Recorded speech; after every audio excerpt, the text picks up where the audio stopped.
Hello everyone and welcome to my channel mom story by Sahana.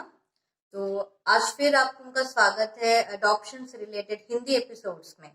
तो आज के इस एपिसोड में मैं आपको बताने जा रही हूँ कि रेजिडेंट इंडियन पेरेंट्स अगर आप हैं और अगर आपने अडॉप्शन के लिए रजिस्ट्रेशन करना चाहते हैं तो फिर आपको कौन कौन से ऐसे डॉक्यूमेंट्स जो है अपलोड करने पड़ेंगे।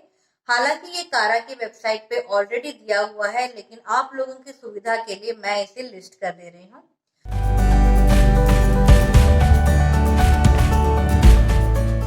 तो लगभग 8 से 10 डॉक्यूमेंट जो है आपको अपलोड करने होंगे। तो एक एक करके देखते हैं कि कौन कौन से ऐसे डॉक्यूमेंट्स हैं जो आपको अपलोड करने हैं। तो सबसे पहला डॉक्यूमेंट जो आपको अपलोड करना होगा वो है आपका एक फैमिली फोटोग्राफ। मतलब कि अगर आप एक मैरिड कपल हैं तो आपका और आपके स्पाउस का जो है एक फोटोग्राफ जो है आपको अपलोड करना होगा, जिसका साइज 3.5 बाई 4.5 सेंटीमीटर का होना चाहिए। मतलब उसका विड्थ और उसकी लेंथ जो है 3.5 बाई 4.5 सेंटीमीटर का होना चाहिए। और टोटल फाइल साइज जो है 1 MB से ज्यादा का नहीं होना चाहिए। देख लीजिए, अगर आपकी फोटोग्राफ का साइज बहुत ज्यादा है तो फिर आप उसको जो है थोड़ा सा कंप्रेस कर सकते हैं। ऐसे बहुत सारे सॉफ्टवेयर अवेलेबल है ऑनलाइन जो कि फ्री में जो है आपकी फोटो जो है कंप्रेस हो जाएगी, या फिर आप माइक्रोसॉफ्ट का ही जो है ऑफिस का टूल्स यूज करके जो है उसे कंप्रेस कर सकते हैं। अगर आप सिंगल हैं तो फिर आपके अकेले का फोटोग्राफ अगेन पैरामीटर सेम रहते हैं, 3.5 बाई 4.5 सेंटीमीटर, और फाइल साइज 1 MB से ज्यादा का नहीं। दूसरा डॉक्यूमेंट जो आपको अपलोड करना होगा वो है आपका पैन कार्ड नंबर जो आप उसमें एंटर करेंगे। तो उस पैन कार्ड का एक जो स्कैन कॉपी आपको अपलोड करना होगा, जो कि PDF फॉर्मेट में होना चाहिए। और ये जो PDF फॉर्मेट में होना चाहिए, इसका भी जो फाइल साइज है वो 512 KB से ज्यादा का नहीं होना चाहिए। तीसरा डॉक्यूमेंट है वो है आपका बर्थ सर्टिफिकेट, या फिर आप ये कह लीजिए कि आपका प्रूफ ऑफ बर्थ। कहने का तात्पर्य है कि इससे आपकी जो करेक्ट एज है वो देखी जाएगी, क्योंकि बर्थ सर्टिफिकेट जो है एक ऐसा डॉक्यूमेंट है जो मोस्ट ऑफ द पीपल उनके पास होता है। लेकिन अगर आपके पास बर्थ सर्टिफिकेट नहीं है तो फिर 10th स्टैंडर्ड का जो आपका मार्क्स कार्ड है उस पे जो आपकी डेट ऑफ बर्थ दी होती है वो ही मतलब आपकी जो है प्रूफ ऑफ बर्थ मतलब मानी जाएगी। तो ये एक डॉक्यूमेंट है आपका बर्थ सर्टिफिकेट या फिर आपके 10th स्टैंडर्ड का मार्क्स कार्ड, जिसके ऊपर आपका जन्म तिथि दिया हो, मतलब विथ योर मतलब साल। से फॉर एग्जांपल 7 जुलाई 1984 अगर ऐसे दिया हुआ है तो ही मतलब ये आपके 10th स्टैंडर्ड के मार्क्स कार्ड में यूजुअली दिया हुआ रहता है। तो फिर आपको आपका बर्थ का प्रूफ जो है अपलोड करना होगा। बेसिकली एज प्रूफ आपको अपलोड करना होगा। इसके बाद जो डॉक्यूमेंट होता है वो है आपका एड्रेस प्रूफ। एड्रेस प्रूफ किस कौन कौन से ऐसे डॉक्यूमेंट्स हैं जो आप दे सकते हैं? पासपोर्ट दे सकते हैं, वोटर ID आप दे सकते हैं, आपका प्रेजेंट इलेक्ट्रिसिटी बिल, या फिर आपका गेल का बिल, या फिर आपका टेलीफोन का बिल। ये सब चीजें जो है आपके एड्रेस प्रूफ में जो है कंसिडर किए जाएंगे।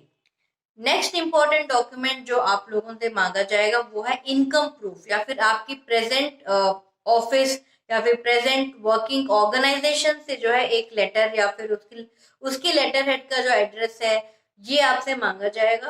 तो बेसिकली इनकम प्रूफ में आप ITR अपना दे सकते हैं, कॉपी उसमें अपलोड कर सकते हैं, या फिर आपका सैलरी स्लिप आप उसमें अपलोड कर सकते हैं। तो ये आप देख लीजिएगा कि आपके पास कौन सी ऐसी चीज अवेलेबल है जो आप अपलोड कर सकते हैं।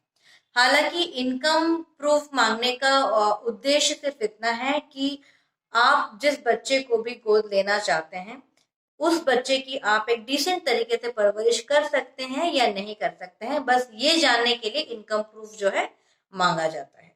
6th इंपॉर्टेंट डॉक्यूमेंट है कि एक मेडिकल प्रैक्टिशनर से एक सर्टिफिकेट आपको देना होगा, स्टेटिंग कि आपको किसी भी तरह की कोई जानलेवा बीमारी नहीं है। मेडिकल सर्टिफिकेट में ये जताने की या फिर ये स्टेट करने की बिल्कुल भी जरूरत नहीं है कि आपने कोई ट्रीटमेंट लिया है, या फिर आपके अपने बच्चे नहीं हो सकते हैं, आप इनफर्टाइल हैं। ये सब कुछ भी मायने नहीं रखता है। इम्पोर्टेंट ये है कि मेडिकल सर्टिफिकेट पे ये लिखा होना चाहिए कि माता पिता दोनों में से या फिर जो भी अडॉप्ट कर रहे हैं उनको किसी भी तरह की जानलेवा बीमारी नहीं है।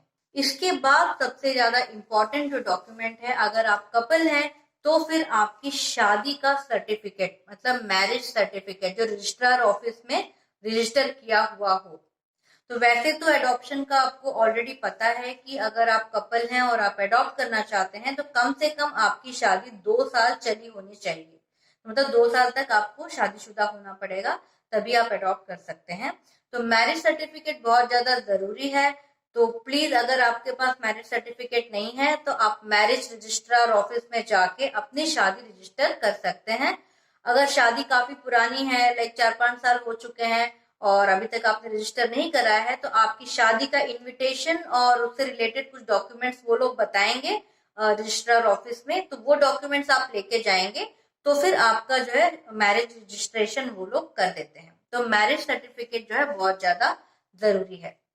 तो 8वां जो डॉक्यूमेंट है वो ये है कि आपको 2 रेफरेंस लेटर चाहिए होंगे अपने किसी भी फ्रेंड से या फिर किसी रिलेटिव से, कि ये लिखा हुआ होना चाहिए उस रेफरेंस लेटर पे कि वो इस एडॉप्शन को जो है सपोर्ट करते हैं वो, और आपको भी आगे एडॉप्शन प्रोसेस में और पोस्ट एडॉप्शन प्रोसेस में जो है सपोर्ट करेंगे।